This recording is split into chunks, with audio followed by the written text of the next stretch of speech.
Now we know the what of digital marketing and the why of digital marketing. We're going to look at the how of digital marketing, the strategy. So you can tell that we put a lot of effort into getting the insights, getting that situation analysis, developing user personas, setting our objectives, and working out how we're actually going to reach those objectives. So before we've even got to the strategy part, we've done quite a lot of work already. And that's important because it's those foundations that will make our digital marketing strategy fly. Let's take a look at that. Just as a reminder, in the previous lessons, we've been looking at the SOS stack model. So we've gone from situation objectives. Now we're on strategy and we've got tactics, actions, and control to come. So we're following the SOS stack model. Now, when it comes to defining a strategy, we want to define our channels versus the tactics. And I just wanted to take a moment to explain the difference between the two so that when we come to put together our strategy, we're really clear of what we're talking about. On the left-hand side, we have the channels. And channels are very much the where the marketing and the distribution is happening. So think about it of where. That's the pipes that connect you to your supporters. They might be your website, your email newsletter, your social media channels and apps. So very much, again, the channels, where, how are you getting that content out? The tactics are very much about the stuff that flows through those pipes, flows through those channels. What you actually do in each channel to achieve your objective. So it might be creating blog posts. It might be sending some copy to a partner to add to their newsletter, their website. It might be videos you've created. It might be the actual literal tweets that you're sending out and any ad creative that you run on Facebook and Google Ads. So that's your tactics. And hopefully that makes it very clear. You want your channels separated from the tactics. And so we just want to keep that in mind as we put together our digital marketing strategy. Now, one other thing I want to emphasize is that non-profits and charities, small right through to the big ones, will only have limited resource, budget, and expertise. So when you're putting together your digital marketing strategy, you actually need to plan which of the channels you're going to focus on, which ones you're going to prioritize. And I would argue, it doesn't matter how big you are, you still need to prioritize the channels that are most effective to you. So on the left-hand side, we have the 8 or so channels that we've been looking at here. And basically, we put these against the resource, budget, and expertise required to manage those channels effectively. Now, this is just our opinion. You might have a different opinion, but these are generally what we find across the clients that we work with. And this will help you think about what resource, budget, and expertise you need for each of these channels. So, starting with SEO. SEO is high resource because you need to be writing a lot of content in order to appear in those search rankings. It's no good producing 1 or 2 posts every few months. In order for SEO to be managed effectively, you need to produce a lot of content and be publishing a lot of articles several times a week to your websites. Because of that, the resource is high, but the budget is low. All you need is good writers on your team or ways to create content for your website that doesn't take spend. And so SEO actually can have a relatively low budget compared to the other channels. That being said, the expertise required is high. In order to rank highly in Google search results, you need to know how SEO works. You need to marry technical SEO with off-page SEO with on-page SEO. Now, we're going to look a bit more detail at those later on, but just to say you do need a bit more expertise in order for SEO to work effectively for you. That being said, if you've got the time and inclination, just writing about what you do as a charity is a great start for any SEO program. Next, we have video, and we would argue that the resource of video is high, especially if you want to go out and shoot your own footage. Planning shoots, getting case studies together, and making a slick-looking film is very high resource. There are other ways of making that low resource video, so finding stock footage or found footage, but overall, generally, video is a high resource activity. Because of that, the budget is medium, and we put it at medium again because you could produce your own films in-house using found footage or doing animation or slideshow videos. That doesn't have to blow the budget. And even if you come down to your laptop or your smartphone, the budget comes down even further.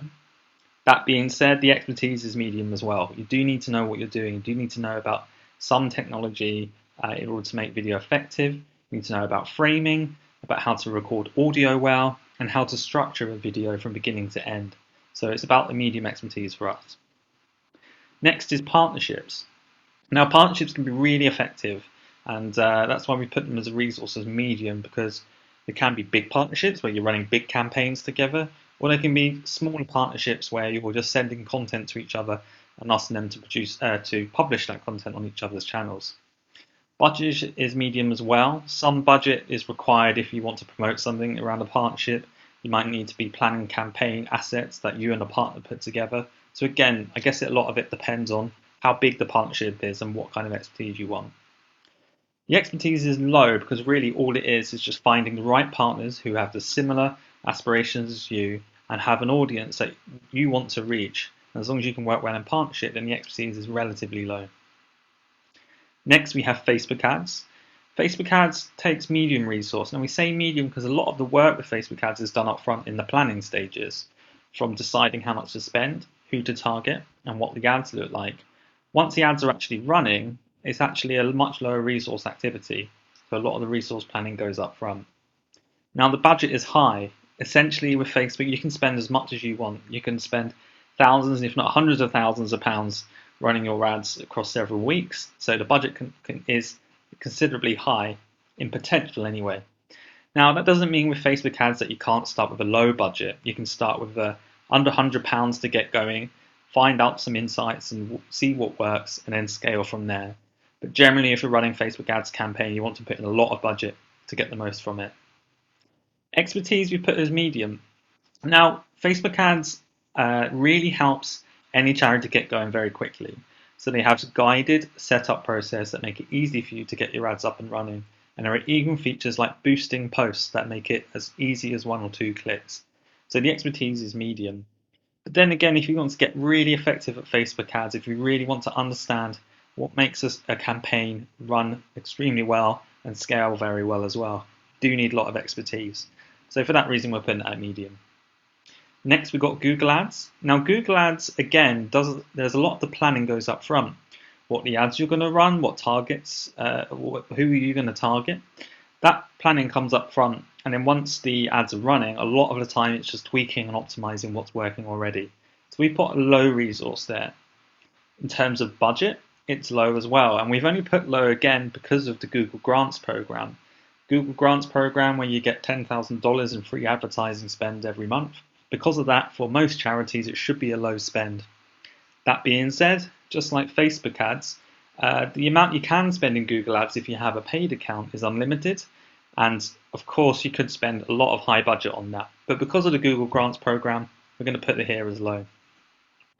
Expertise is quite similar to Facebook. Again, you can get up and running quickly with Google ads. They have a lot of guided processes. There's a lot of resources out there, including Empowers agencies training. But if you really want to run an efficient campaign that works particularly effectively and at scale, you will need some expertise for that to work.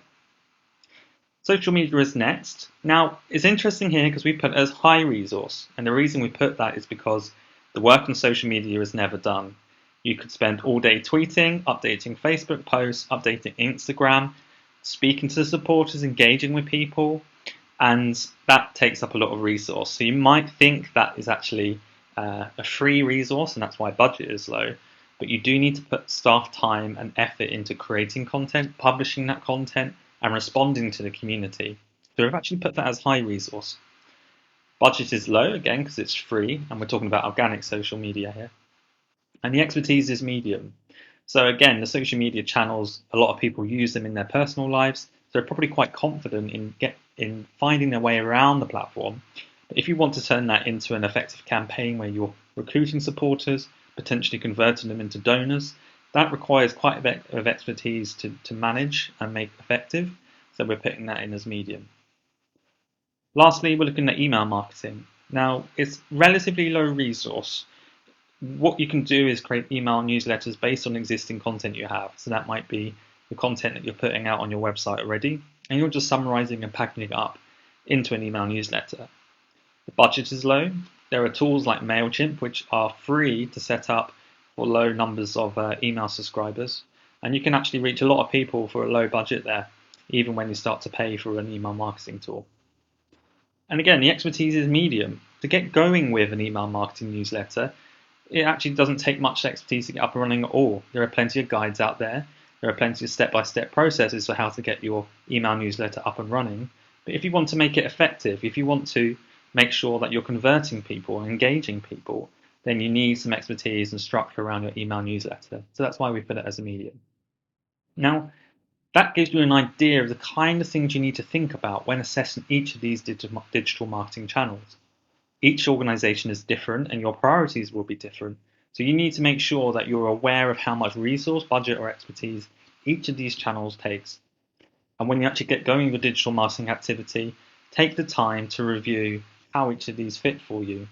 Which channels are the most effective? Are they effective but take a lot of resource? Are the low budget ones actually useful, or does it take a lot of expertise to make the most of them? So I really want you to think about and plan this as you're planning your digital marketing strategy. To help with this, we've got some little tips for each of the channels that we're discussing to give you some ideas of the kind of things that we look out for when we're advising our clients to make the most of each of these activities. So to start from the top, we have email marketing. As we mentioned in the last slide, it's actually low cost to use and, believe it or not, has the highest ROI for digital marketing. So if you're looking for a low cost but high return activity, then I would say that email is the best. It has been proven for many years and it generates the highest ROI. The reason for that is because email marketing is great for focused attention. If you think about it, when you send an email newsletter to someone or even an individual email, it's coming right to their inbox. That inbox just has that email, they open it up and they're reading that email and nothing else. There's no tweets going off elsewhere, there's no videos playing elsewhere, they are just looking at your marketing newsletter and focused on it. And within that email, you can have clear calls to action, clear links about what you want them to do next. You want them to click through and find out more about your research. You want them to click through and make a donation. You want them to click share to share your content elsewhere. Email marketing is really effective, so if you're not using it at the moment, highly recommend getting an email list going and start sending, say, a monthly newsletter to get going. Next is SEO, which is where you're publishing content to drive more traffic. We're saying no additional cost here because once you have published content and once you've, paid or resourced the content creation part, publishing the content is free, of course, and as it sits on your website, that's low cost. Because of this, SEO is a long game. It takes a long while to build up authority, to build up the amount of content needed in order for Google to show you at the top of search results. And then you need to generate backlinks, links coming from other websites through to your content that tells Google that this content is worth reading. So SEO, although low cost at first, is a long game and don't expect to get to the top of Google search results immediately. Next is video. So video, a lot of people are put off because they see these big slick adverts and think their video needs to be the same. It doesn't. On video, especially on social media, people appreciate authenticity. They appreciate seeing the person speaking behind the scenes. And often a highly polished, glossy video can make people disassociate with the subject.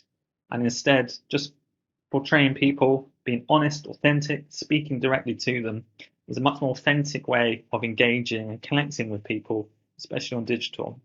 So just filming on your smartphone can be effective, especially modern ones. And often actually the cameras on smartphones these days are actually better than the ones on laptops. So just filming on your smartphone device can be really effective. The other good thing about video is that it can be repurposed with different channels. So you might upload it to YouTube, but then you might embed it on your website as well. And then you might post it directly to Facebook or Twitter, for example. As well as that, you could take the audio file from the video and turn it into a podcast. And you can take that audio file and transcribe it and use that as a basis for a blog post or a series of social media posts. So with video, we love creating video because it's so adaptable. Once you have that first video, you can then create lots of different material from it that can be used in lots of different ways. So if you're planning out content creation, put video as your number one that you're trying to get, and in turn you can use that to create lots of different types of digital content. Next, partnerships. It's all about tapping into other people's networks and leveraging partners' channels to reach your target audiences. That could be as simple as sending your latest blog post to a partner who is trying to achieve a similar thing to you. So if you're a charity working in the sustainability space and climate change, for example, if you're writing about climate change issues, if you're trying to reach people interested in climate change issues as well, then find similar organizations working in that area, make contact with them, meet the people on there, connect with them online, and then start to send them the content that you have that you think would be relevant for their audience. They could then include it in their email newsletters, in their social media, link to it from their website, and that's going to help your content become exposed to their network. And if your audiences are aligned, it's a great way for you to be exposed to new members, new audiences, new potential supporters. Similarly, social media. There's no cost to use social media, but it can take up significant resources, especially if you're starting from scratch. So Facebook, for example, they are squeezing their organic feed, and actually you have to pay sometimes to reach even your own fans. Twitter, likewise, there's so much content being pushed through Twitter at any one time that cutting through and gaining people's attention can actually be quite difficult. So if you're good at Twitter, you're good at Facebook, or good at Instagram, then great. But ultimately, you could be putting a lot of resource into these social media channels without having the ROI that you need. And that's why it might be worth looking at putting more into email marketing than social media, for example. And we're not saying one's right for you, one's not right for you. All we're saying is that if you are looking at social media and you feel like it's an easy win, take a step back, look at the ROI. What returns are you getting for all that effort you're putting into social media? Could that resource be effectively put elsewhere? With Google Ads and pay-per-click, we just want to emphasize the Google Grant Scheme, which offers $10,000 in free advertising spend for charities every month. You have to be a registered charity to take advantage of it, but it's an extremely effective way of getting you going on Google Ads, driving traffic to your website, and then using that traffic to convert into donors or supporters in some way. There is time management needed. There is resource needed to make Google Ads an effective resource for you. So don't just apply for the grant, get your ads up and running, and leave it. You do need to book time and resource in to manage it, to make sure that the ad spend is working well. Otherwise, Google won't look favorably on you and may well cancel your account. So you do need to check in regularly. So do be aware of that. Lastly, with Facebook ads, in the last few years, Facebook ads have proved time and again to be one of the most effective channels for the clients that we work with. A lot of people are put off from Facebook ads because it can seem expensive. You might think that you need a lot to get going, and also how to actually set up the ads. A lot of people don't know how to do. But you don't have to start with a big media spend. You can start at low cost, £100 here, £100 there. Start to get comfortable with the tools, run a few campaigns, see which audiences are responding to which posts, which videos, which images, and then test those results. Have a look at them and see what works well. Once you're comfortable with the tools, you can then scale that up. You can start to plan bigger campaigns with more media spend. But we all started somewhere. We all had to start by running a few small campaigns and work out how the tool works, what's the most effective way of managing Facebook ads. So recommend giving it a try. Set up a Facebook ads account. Again, we have a training course on how to do that. But have a look and then try and get to grips with it. And then once you're more comfortable, you can run big, effective campaigns. So there's a few tips at each of those areas as you're thinking about the strategy for your own organization.